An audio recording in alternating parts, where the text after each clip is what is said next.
just like everyone else, are very concerned about the economic slowdown and whether or not we're in a recession, how deep it is, and how long it's going to take us to get out of the recession that we're apparently in. And of course, different people define that in different ways. But I can tell you from sitting behind this desk that we saw the lowest growth we've had in 22 years in Waukesha County in terms of our property value growth and new construction, houses in the ground. And we noticed that in this building because the permits aren't pulled at the Park and Planning Department, the deeds aren't registered in the Register of Deeds Department, and we bear the brunt of what is really an economic slowdown. So job number one is to get the economy back on track, and that happens at a federal, at a state, and at a local level. So when we have the opportunity to help companies like Red Prairie make sure that they get the kind of support they need to locate here, and when we get the kind of initiatives to train workers into new jobs as we change to a little different kind of manufacturing in Waukesha County, and we need to help the economy grow, and that's the first job that we do. When it's funny, when times slow down, there's a lot more demand for services that we deliver right here in the county courthouse campus. Such as? Well, you know, say someone loses a job, there might be a need for job training, there might be issues with respect to health and human services that arise up. Sometimes families are in crisis when a breadwinner is out of work, and that can mean all kinds of things for all different families. Unfortunately, sometimes we see families bouncing around different parts of this building because of just issues that arise when the economy slows.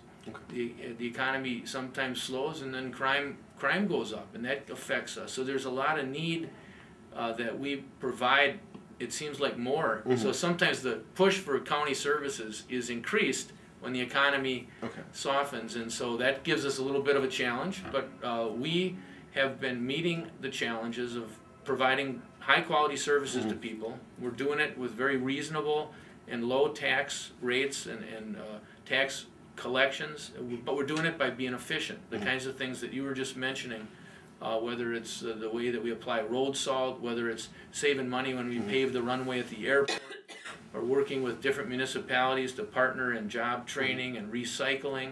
We're really trying to lead the way and be efficient and still put out good services. Now you mentioned it seems a priority might be more to just maintain those services you offer for the county residents rather than develop any new ones or create any new ones.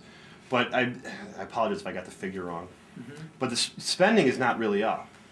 I think it was $3 on the average Well, bill. our overall spending this year is 0.3% more than last year, which is almost steady as she goes budget. I mean, it's amazing, and it's testament to the 18 different departments and the people that work in their departments that they have adopted a can-do attitude. When someone retires here, we ask the question, could we reorganize that that job a little bit? And we're asking tough questions, and our employees are stepping up. You know, our entire labor cost last year just went up 1.1%, all funds. We had to reduce 12 positions. We've reduced positions in each budget since I've had the privilege and honor of serving, and even with that $3 lift in the taxes this year, the taxes on an average home are still less than when I took office. So that's been a real a great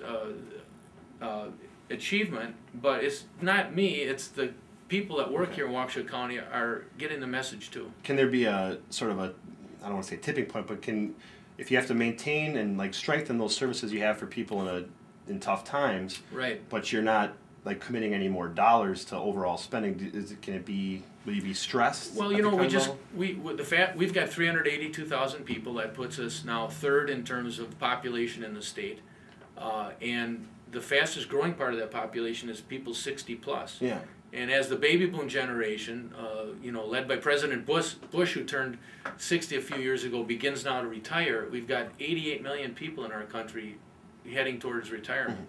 It's going to put a huge pressure on services to people that are aging, services that develop age-related disabilities, so on and so forth. So what we've done is open up the Aging Disability Resource Center. We cut the ribbon October 31st on that, and what that has done has allowed us to enter into an era where we're going to deliver aging and disability services to folks that need them in a more efficient manner. So we can do better with the money that we've got by being efficient. It gets back to transit. I don't think the answer is just new money. Yeah. I'm happy to work together to try to make transit more efficient, but the easy answer is let's just have more money. And I grew up in a restaurant business, and you don't just raise your prices. When times get tough, if you raise your prices, your business goes away even more.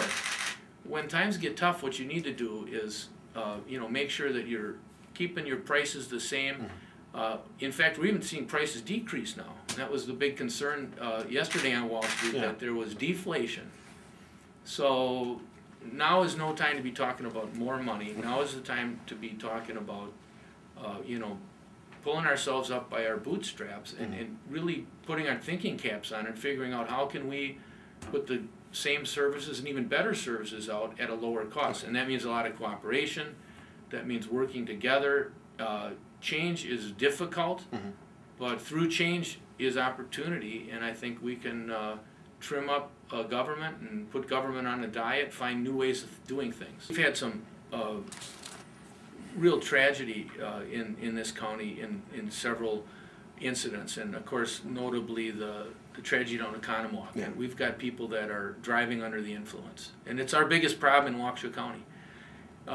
And we simply have to get our arms around this problem and cut it off at the pass, because I cannot pick up the paper and read about the third, fourth, fifth, sixth, seventh, eighth time drunk driver picked up again this morning. It's getting to be an epidemic, and I don't know what it is about our society, but it's where it all happens is right here at the courthouse. We see the people, and we see the devastation that occurs and the toll that it takes in society. So we're doubling down our efforts to combat drunk driving, drugged driving, operating under the influence, and I know this is a priority for the legislature, and we're doing all we can in Waukesha County. We have now, through this budget that I was privileged to sign Monday, continued funding for our groundbreaking alcohol treatment court. It's the only alcohol treatment court,